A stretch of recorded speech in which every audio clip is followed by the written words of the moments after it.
یہ بتائیے کہ حضور پاک صلی اللہ علیہ وسلم کی وفات کے تقریباً 200 سال کے بعد ہم دیکھتے ہیں کہ مختلف جو سکولز آف تھاٹ ہیں، فقہ کے سکولز ہیں جن کو شریعہ کے ساتھ ایسوسیٹ کیا جاتا ہے. سب سے پہلے میرا خیال ہے مالکی ٹریڈیشن ہے غالباً، پھر حنفی، شافی، حنبلی وغیرہ. تو اس کے اوپر اب لوگ کافی جو ہے وہ سختی سے سٹینڈ کرتے ہیں کہ یہ ہی کریکٹ انٹرپریٹیشن ہے. تو اس میں کچھ ایسی چیزیں ہیں جس کو آپ نے بھی چیلنج کیا ہے، جس میں بلاسفمی کا معاملہ ہے اور اپوسٹسی کا معاملہ ہے. کچھ اور بھی معاملات ہیں، مثال طور پہ لا آف ایویڈنس، خواتین کے حوالے سے جو حدود لاس میں ایک معاملہ چلا تھا 80s میں. اور بھی کئی اس قسم کی چیزیں ہیں. تو آپ کی کیا رائے ہے کہ ان چیزوں میں اگر ہم محسوس کریں کہ کوئی ایک ہم نے قانون بنایا سوسائٹی کی بہتری کے لیے ہی بنایا، مگر اس سے اس وقت میں ان حالات میں سوسائٹی میں کوئی نقصان ہو رہا ہے، تو کیا اتنی گنجائش ہے کہ ہم اس کو عارضی طور پہ یا اس کو تبدیل کریں ایسے تاکہ جو مقصد ہے وہ حاصل ہو؟ مقصد تو یہی ہوگا کہ سوسائٹی پراسپر کرے، ڈیولپ کرے، آگے کی طرف بڑھے. تو اگر کوئی ایسا قانون ہو جو کہ ہم نے قرآن اور حدیث کی روشنی سے ہی اخذ کیا ہو، مگر موجودہ زمانے کے اندر وہ کچھ اس پہ کچھ اطلاق کے اعتبار سے، کچھ اعمال کے اعتبار سے مسائل پیدا ہو رہے ہو، تو کیا اتنی فلیکسیبلٹی ہے کہ ہم اس کو تبدیل کر سکتے ہیں یا نہیں؟ دیکھیے، شریعت کے اندر جو قوانین دیے جاتے ہیں وہ تین طرح کے قوانین ہوتے ہیں. ایک قانون وہ ہوتا ہے کہ جس وقت اللہ تعالیٰ رسول کو دنیا میں بھیجتے ہیں تو رسول کو بھیجنے کا ایک مشن، ایک مقصد اللہ نے بتایا ہے. وہ مقصد کیا ہے کہ جو کچھ میں نے آخرت میں کرنا ہے میں دنیا کے اسٹیج پہ کر کے انسانیت کو ایک پیغام دیتا ہوں، جھنجھوڑتا ہوں، بتاتا ہوں کہ یہی جزا و سزا جو میں نے کل کرنی تھی یہ آج کر کے دنیا کے اسٹیج پہ تمہارے سامنے دکھا رہا ہوں. جب اس کو یہ کام کرنے کے لیے بھیجا جاتا ہے تو اس کے کچھ لازمی تقاضے ہیں. پہلا تقاضا کیا ہے کہ دنیا کے اندر رزلٹ آنا ہے، جزا و سزا ہونی ہے.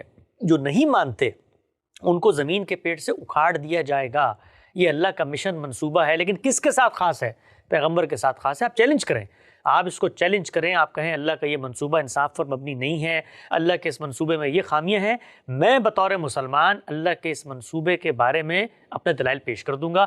منصوبے کو چیلنج کریں، لیکن اللہ تعالیٰ یہ کام کرتے ہیں یہ ہم آپ کو بتا رہے ہیں جو اللہ کو مانتے ہیں، جو اس کی کتاب کو لے کے آپ کے سامنے کھڑے ہوئے ہیں کہ بھائی وہ اپنی کتاب میں یہ بتاتے ہیں کہ یعذبہم اللہ بایدیکم، میں پیغمبر کے ساتھیوں کے ہاتھوں سے عذاب دیتا ہوں اور میں اس لیے کرتا ہوں کتب اللہ لاغلبن انا ورسلی، میں نے فیصلہ کر دیا کہ میں رسول کو غالب کروں گا. اور پھر فرماتے ہیں کہ یہ میں کرتا کیوں ہوں؟ اس لیے کرتا ہوں کہ جس وقت رسول آ جاتا ہے تو اس وقت عذاب دیا جاتا ہے. وما کننا معذبین حتی نبعث رسولا، عذاب اس وقت تک میں نہیں دیتا جب تک رسول نہ آئے. اور یہ میں اس لیے بھی کرتا ہوں کہ رسول کے بعد کوئی حجت باقی نہیں رہتی. خدا کا وجود گویا زمین پر آ کر ایک صورت میں استدلال کی سطح پر متعین اور مجسم ہو جاتا ہے. تو اس کا انکار کرو گے تو کچھ سزائیں ہیں. تو شریعت کے اندر ہماری جو قرآن مجید کو آپ پڑھیں، کچھ چیزیں ہیں جو اس دور سے متعلق ہیں، اس دور سے متعلق ہیں، اس شخص سے متعلق ہیں. اس کا جس نے انکار کیا ہے اس کے بارے میں کہا ہے فَاقْتُلُوا الْمُشْرِكِينَ، ان مشرکوں کو اب مارنا پڑے گا. حَيْثُ وَجَدْتُمُوهُ، جہاں ملے چاہیں، خُذُوهُ وَاحْصُرُوهُ وَخُذُوا لَهُمْ كُلَّ مَرْصَدٍ، گھات میں چھپے ہوں تو نکال کے مارے جائیں گے. تو یہ حکم ہے. اب اس حکم کو آپ چیلنج کریں تو میں اس کے مقابلے میں اسلام پیش کروں گا. پہلے اللہ میں یہ سمجھاؤں گا، پھر پیغمبر سمجھاؤں گا، پھر حکم سمجھاؤں گا. تو اس حکم کو مسلمان آج لے کر سوسائٹی میں نکلیں تو میں ان کو بتاؤں گا بھئی یہ ہم سے متعلق حکم تھا ہی نہیں، یہ رسول سے متعلق حکم تھا. دوسری چیز کیا ہے؟ دوسری چیز، شریعت نے کچھ احکامات ایسے دیے ہیں جو مبنی بر علت ہیں، ریزن پہ مبنی ہیں. یہ ہوگا تو یہ کیا جائے گا. مثال کے طور پہ آپ دیکھیے زکوٰۃ کا حکم ہے. بھئی مال ہوگا تو زکوٰۃ دوں گا نا، مال نہیں ہے تو زکوٰۃ کہاں سے دوں گا میں؟ اچھا، اکنامک سسٹم بنایا ہے، معیشت ہوگی تو میں اس پر عمل درآمد کروں گا نا. جنگل میں بیٹھا ہوں تو کیسے کروں گا؟ پولیٹیکل سسٹم بنایا ہے تو میرے پاس اگر کوئی نظم اجتماعی ہوگا تو اس کو روبہ عمل کروں گا نا. تو اس کے پیچھے کچھ پری کنسیو نوشنز ہیں کہ یہ ہوگا تو پھر یہ کیا جائے گا. تو آج کے دور میں ہمیں کسی شریعت کے حکم کے اوپر یہ سوال پیدا ہوتا ہے کہ اس پہ عمل درآمد کیسے ہوگا. تو ہمیں دیکھنا چاہیے کہ کن سرکمسٹانسز میں وہ حکم دیا گیا ہے. اگر وہ سرکمسٹانسز نہیں پائے جاتے تو اس حکم پر بھی عمل نہیں ہو سکتا. اور تیسری نوعیت کے وہ احکامات ہیں جو رہتی دنیا تک کے ہیں، وہ انسان کو دیے گئے ہیں، انسان سے متعلق ہیں، انسان تبدیل نہیں ہوتا. مثال کے طور پہ بھئی نماز پڑھنی ہے. اب نماز کیسے پڑھنی ہے یہ خالق نے مجھ سے تقاضا کیا، خالق بتائے گا مجھے کیسے پڑھنی ہے. یہ نہیں ہے کہ اس زمانے میں مثال کے طور پہ معاشرے کو لگتا تھا کہ رکوع میں اللہ کا قرب زیادہ حاصل ہو جاتا ہے، آج میں بیٹھ کے میڈیٹیشن کر لوں. نہیں، یہ خالق نے بتانا ہے. اور بتانا کس کو؟ انسان کو. انسان وہی ہے، اس کی نفسیات وہی ہیں. ہاں کہیں پر اس کو مشکل پیش آتی ہے تو پھر شریعت نے ایک اور اصول اور قاعدہ دیا ہے. وہ کیا ہے؟ استرار کا. وہ کیا ہے؟ تحسیر کا. کہیں مشکل ہو گئی ہے، عمل درآمد نہیں ہو سکا، تو وہاں پر رخصت کا ایک پورا کا پورا قاعدہ دیا جاتا ہے. تو یہ سب سے پہلے سمجھ لیں شریعت کے قوانین کی نوعیت. اب آئیے اس بات پہ کہ ہمارے یہاں یہ جو 4 فقہ بن گئی ہیں اور ان پہ اصرار کیا جاتا ہے اور کہا جاتا ہے جی کہ انہی کی انٹرپریٹیشن جو ہے وہ بالکل درست انٹرپریٹیشن ہے، تو اس کو بھی ذرا سمجھیں. یہ کوئی دینی کلیم اور استدلال نہیں ہوتا. دین تو میرا قرآن و سنت پر مشتمل ہے. جس دن میں نے اپنے دین کا سورس ان انسانوں کو بنانا شروع کر دیا تو پھر یہ خدا کا دین نہیں رہا. پھر یہ اسی طریقے سے دنیا کے اندر جو کچھ لوگوں کے تصورات ہیں میں نے ان کی جگہ پر لا کر اس کو کھڑا کر دیا ہے. اب پھر لوگ اس کو انسانوں کے طور پر اس کی تحلیل بھی کریں گے، پوسٹ مارٹم بھی کریں گے. میرا دین مبنی ہے قرآن پر اور سنت پر. ابو حنیفہ اور شافعی اور غامدی اور مودودی اور ابن تیمیہ کی انڈرسٹینڈنگ مبنی نہیں ہے، قرآن اور سنت پہ مبنی ہے. سنت کی تفہیم ہوگی، وہ غامدی صاحب بھی کریں گے، وہ ابن تیمیہ بھی کریں گے، وہ شاہ ولی اللہ بھی کریں گے. میں اس انڈرسٹینڈنگ کو سمجھوں گا. کس کی روشنی میں سمجھوں گا؟ قرآن و سنت کی روشنی میں سمجھوں گا. میں شخصیت کے اثر کے تحت نہیں سمجھوں گا. یہ کام جس دن میں نے شروع کر دیا تو میں خدا پر ایمان نہیں لایا، میں پھر غامدی صاحب پر ایمان لایا ہوں، میں پھر ابن تیمیہ پر ایمان لایا ہوں. چونکہ یہ انسان ہے، یہ جو کچھ کہیں گے وہ دین بیان کریں گے. تو ہم مسلمانوں کے ہاں اصل میں اگر آپ تحلیل کریں اس کی تو یہ کوئی دینی آئیڈلز نہیں ہیں، یہ ہمارے ہیروز ہیں. اور جب کسی سے ہیرو شپ کا تصور وابستہ ہو جائے نا تو پھر اس کے بارے میں یہ خیال کرنا بڑا مشکل ہوتا ہے کہ غلط بھی ہو سکتا ہے. 1 ارب مخلوق دنیا میں حنفی ہے اور امام حنیفہ کے نقطہ نظر کو مانتی ہے، تو ابو حنیفہ یہ کیسے ہو سکتا ہے کسی معاملے میں غلطی کر دیں؟ اچھا دلچسپ بات یہ ہے، ہمارے ہاں خود اپنی تاریخ سے تعلق بڑا کمزور ہو گیا. ابو حنیفہ کے دور کے اندر امام الاعظم سراج الائمہ، ہماری نسلیں ان کی عظمت پر قربان، بڑے آدمی تھے.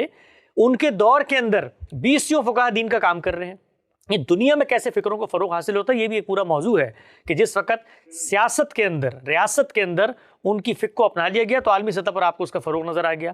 خود ان کے دور میں لوگ ان سے اختلاف کر رہے ہیں، ان کے شاگرد ان سے اختلاف کر رہے ہیں. آپ کو دلچسپ بات بتاؤں، اور ڈاکٹر حمید اللہ جو خود ایک روایتی عالم تھے، انہوں نے اس پر تحقیق کر کے لکھا کہ اس وقت فقہ حنفی جو آپ کے ہاتھ میں ہے اور جو کلاسیکل ذخیرہ ہے فقہ حنفی کا، جس میں امام صاحب کی آراء نقل ہوئی، انہوں نے خود تو کوئی کتاب لکھی نہیں تھی، ان کے شاگردوں نے ان کی آراء نقل کی، اس میں اور موجودہ فقہ حنفی میں 80% فرق ہے امام صاحب کی آراء سے. گویا جو آگے علماء پیدا ہوئے انہوں نے چینجز کی اس کے اندر. تو جو چینجز ان کے شاگردوں نے کی، ان کے اصحاب ترجیح نے کی، ان کے مکتبہ فکر کو اپلائیڈ کرنے والوں نے لکھی، وہ مجھے آ کر یہ کہہ رہے ہیں کہ امام صاحب سے اختلاف نہیں ہو سکتا. بھائی اگر یہ اصول ہے تو سب سے پہلے تو یہ اصول خود اپناؤ کہ امام صاحب نے جو آراء دی تھی اس سے تم کبھی اختلاف نہ کرو. تو یہ بات بالکل پیش نظر رکھیں کہ ہمارے یہاں مثلاً یہ جو مسائل پیدا ہوئے ہیں موجودہ دور میں، ایک عقل مند انسان یہ سوال اٹھاتا ہے نا کہ یار اس دور کے اندر جس میں حریت فکر ہے، حریت آزادی، freedom of speech, freedom of expression, وہاں پر ایک شخص جو ہے وہ آپ کا دین چھوڑتا ہے، آپ کہتے ہیں ہم تو اس کو قتل کریں گے، تو یہ کون سا شریعت کا حکم ہے؟ تو اس پہ ہم دعوت دیتے ہیں. ہمارے استاد جاوید احمد غامدی صاحب نے اسی کی دعوت کی کہ بھائی یہ ریکنسٹرکٹ کرو اس پوری کی پوری انڈرسٹینڈنگ کو. یہ دین کا حکم نہیں ہے، یہ شریعت کا حکم نہیں ہے کہ تم نے جو دین چھوڑ دے، مرتد ہو جائے، اس کو تم نے مارنا ہے. ایک طریقہ تو وہ ہے نا کہ میں کہوں جی عمل نہیں ہو سکتا، یہ تو بات کی بات ہے، ہم دیکھیں گے عمل ہو سکتا ہے نہیں ہو سکتا، تقاضے کیا ہیں کیا نہیں ہے، سماج کہاں کھڑا ہوا ہے.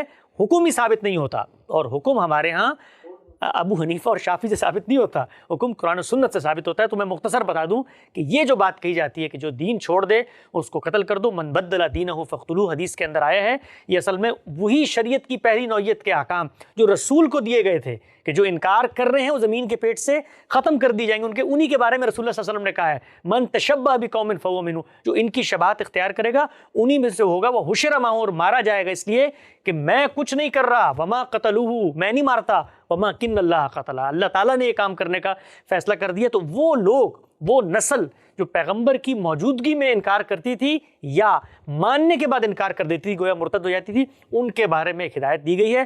اس کا آج کے مسلمانوں سے کوئی لینا دینا نہیں ہے. اور انہی معاملات کے اندر بعض وہ لوگ بھی تھے جو توہین کرتے تھے اور معاند بن گئے تھے. اسی قانون کے تحت ان کی زندگی زمین کے پیٹ سے ختم ہونی تھی تو پیغمبر نے اقدام کیا. آج کے دور سے اس کا کوئی تعلق نہیں ہے. تو میں آخر میں یہ بات عرض کرتا ہوں کہ اب مسلمانوں کو غور کرنا چاہیے اس بات کے اوپر، سوچنا چاہیے اس بات کے اوپر کہ ہم بندوں کے دفاع میں اپنی نسلوں کے دامن سے دین کو کھینچ رہے ہیں. ہم ان کو حنفی، شافعی اور حنبلی بنانا چاہتے ہیں اور وہ دل سے اسلام کے اوپر نہیں کھڑے ہونے کو تیار. تو ہمیں یہ سوچنا چاہیے کہ اللہ کے دین کو پیش کریں، نہ کہ لوگوں کی انڈرسٹینڈنگ کو دین بنا کے لوگوں کے اندر تھوپنے کی کوشش کریں۔